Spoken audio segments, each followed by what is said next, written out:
May 10, 1969. Dong Ap Bia Mountain, Thua Thanh Province, Vietnam. Captain Charles Letnan looked up at the slope of Dong Ap Bia and understood immediately that everything his training had taught him about assaulting a defended hillside was going to be tested in the next few hours in ways that training could not fully prepare for. The mountain rose 937 meters above the A Shau Valley floor, its slopes covered with dense double-canopy jungle that reduced visibility to a few meters in any direction. The North Vietnamese Army Battalion that had fortified the mountain had spent weeks building a defensive system of bunkers, tunnels, and fighting positions connected by a network of paths that allowed defenders to move between positions without exposing themselves to the fire of the attacking force. The fortifications had been built to survive the kind of airstrikes and artillery preparation that American forces used to suppress defensive positions before an infantry assault. The men of the 3rd Battalion 187th Infantry, the Raccasans, had been searching the A Shau Valley for North Vietnamese forces as part of Operation Apache Snow. The intelligence that had directed them to Dong Ap Bia had suggested a significant enemy presence.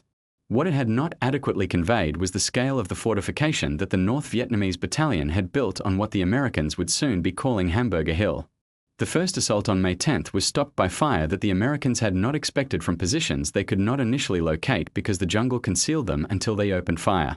The companies that had moved up the slope under the assumption that the defensive positions had been adequately suppressed by the preparatory fires found themselves pinned down in the jungle under fire from bunkers that the artillery had not destroyed and from a direction that the assault formations had not fully covered. They pulled back, reorganized, prepared to go again.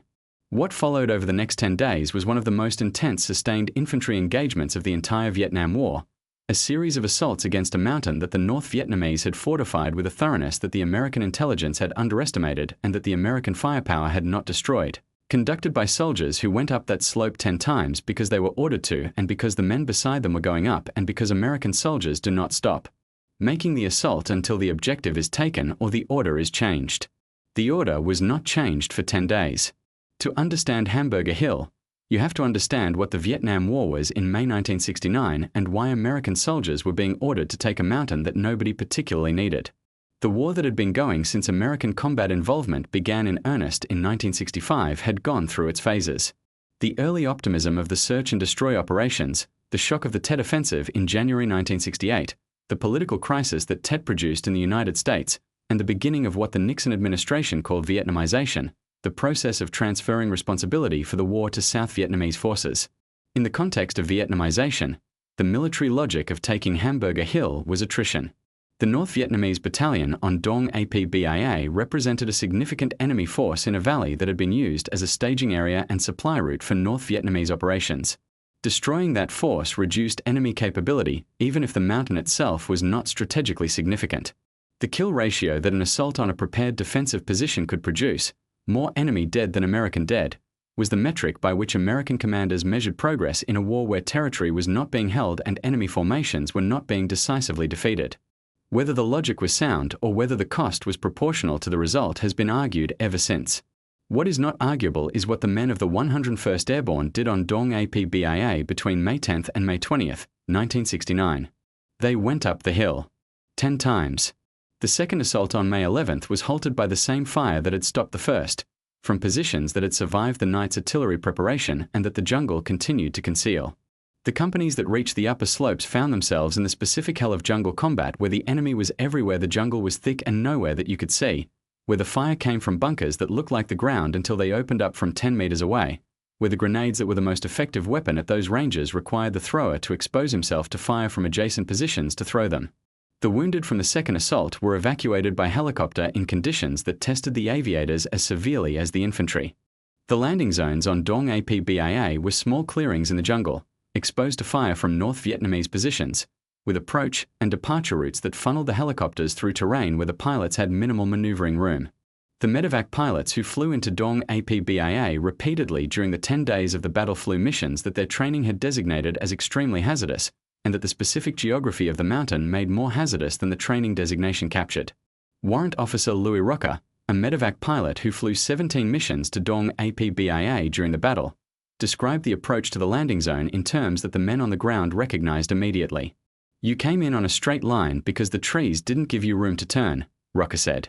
"You knew they were shooting at you before you saw the muzzle flashes because the door gunners started firing back. You touched down and you kept the rotor turning because if you shut down you might not get out, and you loaded whoever they could get to you and you lifted and you hoped the transmission held until you were low enough that you could auto-rotate if it didn't. He flew 17 of those approaches. He brought everyone he picked up back to the surgical hospitals. Nobody on his aircraft died in transit. The 3rd through 9th assaults on Dong Ap Bia between May 12th and May 18th were variations on the same theme, companies, and then battalions moving up the slope through terrain that limited visibility and channeled the approach into corridors that the North Vietnamese had prepared for exactly this situation, reaching varying distances up the slope before being halted by fire and casualties and the specific exhaustion that sustained uphill combat in tropical heat produces. The reinforcements that were brought in as the battle continued added numbers without fundamentally changing the tactical situation, because the numbers that mattered were not the numbers of soldiers available to assault but the ability of those soldiers to locate and destroy the bunker network before the bunker network destroyed them, and that ability was limited by the jungle that concealed the bunkers until they fired. The airstrikes and artillery that American commanders directed against Dong Ap Bia between assaults were massive by any standard, and were acknowledged by the North Vietnamese after the battle to have caused significant casualties in the defensive positions. But the bunker system that the North Vietnamese had built was designed to survive exactly those kinds of strikes, and the defenders who survived them emerged from their positions when the strikes lifted and manned their weapons before the infantry could reach the hill's upper slopes. The American soldiers who went up the slope for the 8th and 9th time understood what they were doing with the clarity that combat experience provides, which is to say they understood it completely and did it anyway because the men beside them were going and because stopping when the man beside you is going is something that American soldiers do not do. Private First Class Jonathan Spicer of Charlie Company 3rd Battalion 187th Infantry went up Dong Ap Bia for the 7th time on May 17th with a wound from the 6th assault that the medic had dressed, but that had not been evacuated because Spicer had not reported it as sufficiently serious to require evacuation. He went because his squad was going and because his squad leader had been killed on the 5th assault and the squad needed someone who knew what they were doing at the front. He is representative of what Hamburger Hill asked of American soldiers and what those soldiers gave. Not the grand gesture that gets documented and decorated, but the daily decision to keep going when the calculation says to stop, the decision that is made in the specific context of the man beside you and the man you are responsible for and the mission that you have been given, without reference to the strategic context or the political situation or whether the hill will be abandoned in a few weeks. The 10th and final assault on May 20th was the largest and the most coordinated of the 10 attacks. 4 battalions approached the mountain from multiple directions simultaneously, attempting to overwhelm the North Vietnamese defensive system by attacking it from directions it could not cover simultaneously. The airstrikes and artillery preparation were more carefully integrated with the infantry assault than in previous attacks. The timing was coordinated to prevent the defenders from shifting between positions to meet successive attacks. The defenders who remained after 10 days of American airstrikes and artillery and 9 infantry assaults were fewer in number than they had been on May 10th, but were positioned in the fortifications that had survived everything that had been done to destroy them and were fighting with the determination of men who understood that the mountain was lost, but who intended to make the taking of it as costly as possible. The Americans took the mountain on May 20th. The fighting in the final assault was of the kind that closes with the defenders in their fortifications, close enough that grenades and rifle fire are the effective weapons, close enough that the men doing the killing can see the faces of the men they are killing. They took it. Dong Ap Bia was in American hands. The cost was 72 Americans killed and 372 wounded in 10 days of fighting on a single mountain. North Vietnamese casualties were estimated at between 400 and 630 killed. 3 weeks after the battle, American forces abandoned Dong Ap Bia. The North Vietnamese returned and reoccupied the mountain. Senator Edward Kennedy, reviewing the battle from Washington, called Hamburger Hill senseless and irresponsible, the military establishment forcing soldiers to needlessly sacrifice their lives to take meaningless terrain. The statement was made in the context of an American political environment where the Vietnam War had become deeply unpopular and where the specific arithmetic of 10 days and 72 killed to take a mountain that was then abandoned was politically devastating in ways that exceeded its military significance. The military command's response was that the operation had achieved its objective, that the North Vietnamese battalion that had occupied the mountain had been destroyed as an effective fighting force, that the A Shau Valley operations had disrupted North Vietnamese supply and staging operations. These arguments were militarily defensible.